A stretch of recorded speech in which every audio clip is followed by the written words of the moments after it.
So let's do this question. We are given that f of x square plus g of 4 minus x is equal to 4x cube. And we are also given that g of 4 minus x plus gx is equal to 0. So we have to find the value of definite integral minus 4 to 4 fx square dx. Okay, so how can we do this question?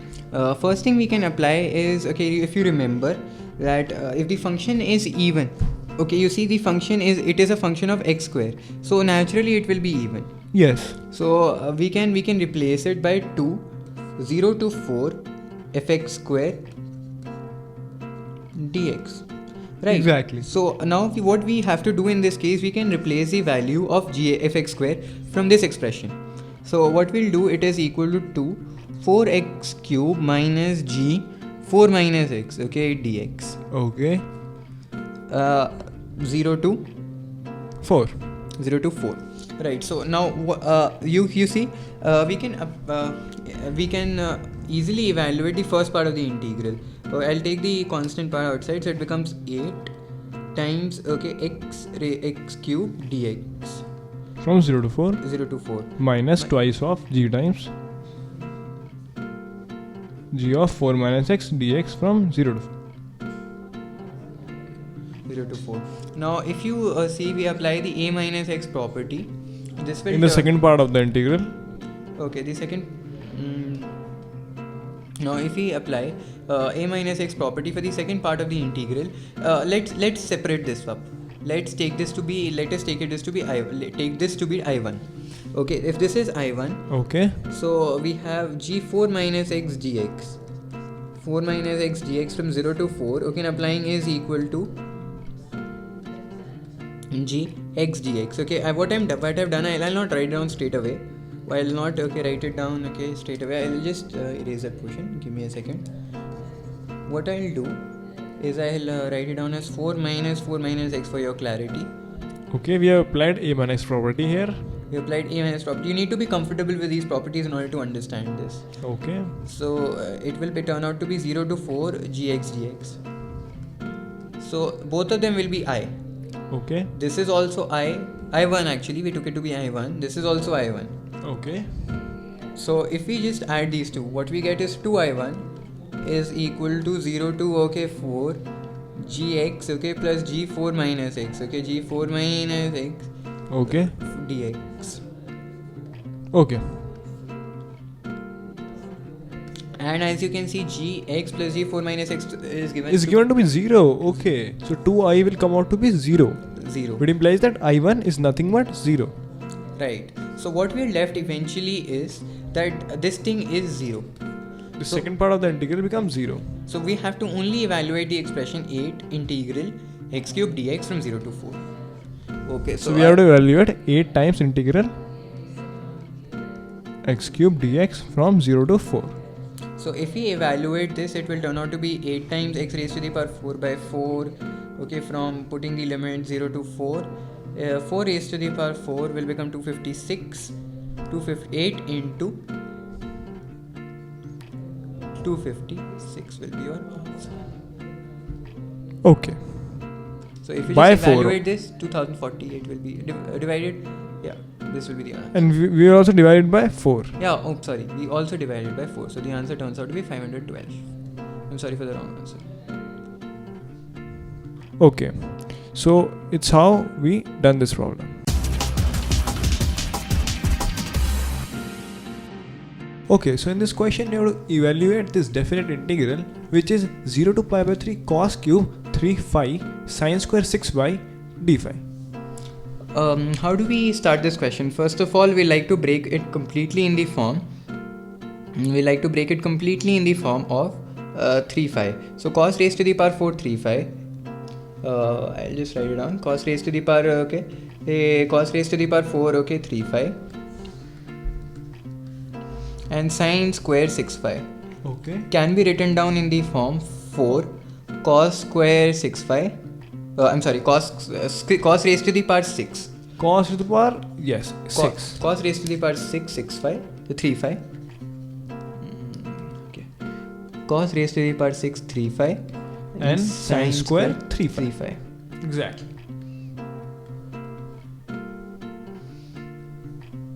Okay, so how do we go about this thing? Now, many might think that we can go for trigonometric substitution or something like that, but the basic thing in But it's trigonometric. yeah, It is trigonometric. so but we can make substitution, but not in terms of trigonometry, because you see sine square phi is present. Had there been sine phi, we could have straight away substituted cos 3 phi is equal to Exactly. sine. So in this case, what we have to do is we can substitute cos cube cos cube 3 phi is equal to t. So what we are going to get is 3 cos square phi, the derivative I'm taking, 3 cos square phi, Okay. 3 cos square 3 phi, I'm sorry, it is going to be multiplied with 3, one more 3, into 3, into minus sine 3 phi, into another 3.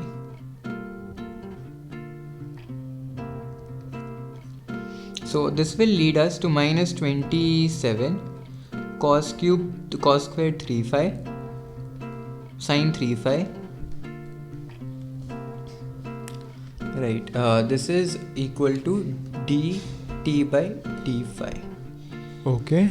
So d phi will turn out to be dt by minus 27 cos square 3 phi into sine 3 phi. Okay. Right, so now we made this substitution. We will now like to do what? We will cos raised to the power 6 3 5 we can substitute as t square. Sine square 3 5 we can substitute as 1 minus t raised to the power 2 by 3 dt. Right, Okay. and this the bottom part cos square 3 5 we can again substitute as t raised to the power 2 by 3. Okay, we had 4 over here, and we are going to have 27 from coming from the bottom, minus 4 by 27. Yes. Okay, t raised to the power 2 by 3 is this thing, and sine 3 phi. We could have reduced this is going to reduce its power to half, because sine 3 phi is 1 minus t raised to the power 2 by 3 raised to the power half. Okay, so for this is further going to become minus 4 by 27 integral t raised to the power 4 by 3 1 minus t raised to the power 2 by 3 raised to the power half. Raised to the power half. We'll check once. We took cos cube phi 3 phi is equal to t. Okay. We took the derivative. It turns out to be 3 cos square 3 phi.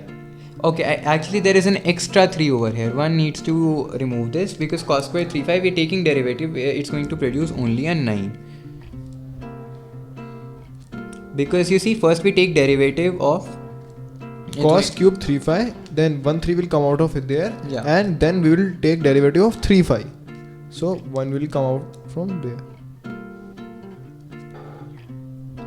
It's going to be minus 4 by 9. Okay, so I'll just correct it over here as well. So if you move forward, what we are going to see is right now the form. Now we have come to a point where we have this type. We haven't checked the limits. One more important thing is we haven't checked the limits. That is another important part you need to be ensured about when doing definite integrals. We have taken cos cube 3 phi is equal to t. The initial limits are from what range? It's from 0 to pi by 3. So if we put phi is equal to 0, we get t is equal to 1. We get t is equal to 1. I am just evaluating, putting it. Phi is equal to 0. T is equal to 1. Okay. And phi is equal to pi by 3. Cos cube 3 phi will be equal to minus 1, and t will be equal to minus 1. So the answer the question comes down to this. 1 to minus 1 t square t. I can simplify this. I've already simplified it, in fact. T raised to the power 4 by 3 1 minus t raised to the power 2 by 3 raised to the power half Okay. dt. Now you can clearly solve this using the form x raised to the power m a plus bx raised to the power n, Okay. which we have done. So the answer eventually turns out to be Yes. 5 pi by 96, which Okay. is option number C. Okay.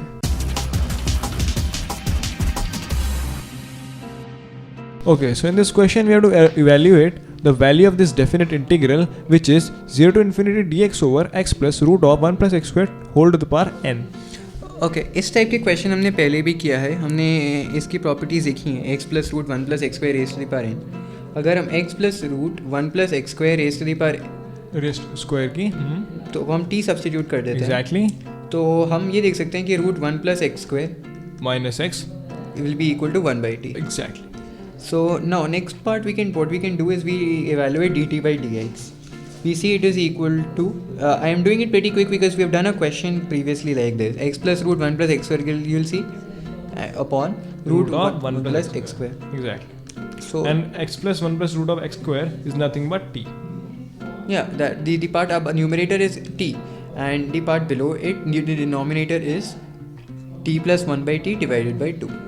Or we can correct. We can shift it like this. It becomes 2t square over 1 plus t square. So by rearranging this, we can find the value of dx. Right. So dx will turn out to be 1 plus t square dt over 2t square. Over 2t square. Exactly. Now what we do we just have to replace this value in the integrand. Integral. Now limits we have to change because we see we have replaced. If we check this out, we have replaced x plus root 1 plus x square is equal to t. Exactly. We have to change the limits. When don't forget. People do commit this mistakes, and that is why they have problem in paper solving this question. So we have x is equal to 0, then t is equal to root 1. Which is 1. Yeah, root 1 which is 1. So the lower limit will be 1. Whereas the upper limit, if we put x is equal to infinity, we see t will also turn out to be infinity. So 1 to infinity. Right. The answer, okay, 1 to infinity dt 1 plus t square over 2t square. Over 2t which is square, nothing but dx. And it multiplied by t raised to the power n. The denominator. So now we can easily evaluate this integral. We move forward. We get 1 by 2. I am straight away writing the answer because you can actually... Because it's easy to integrate. Yeah, it's very easy to integrate. 1 by t raised to the power n plus 2 plus 1 by t raised to the power n dt. Okay, 1 to infinity. Okay, is equal to... One more integral. Yeah, 1 by infinity. Right, so... and 1 by 2 is multiplied to both these terms. So now we move forward with this. So what we get is 1 by t raised to the power n plus 1. 1 minus n plus, this is going to be multiplied by 1 minus n minus 2. Okay. 1 by 2 plus 1 over t raised to the power n minus 1 into 1 minus n. Okay.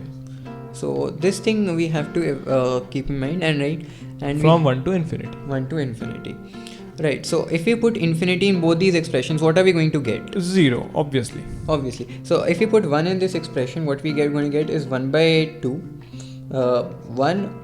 If you just evaluate this thing, this will turn out to be 1 over minus n minus 1 yes. plus 1 over 1 minus n. But there will be a negative, there will be negative associated with it, because you see it was, I'll rather tell you because it's going to be 0 minus this thing.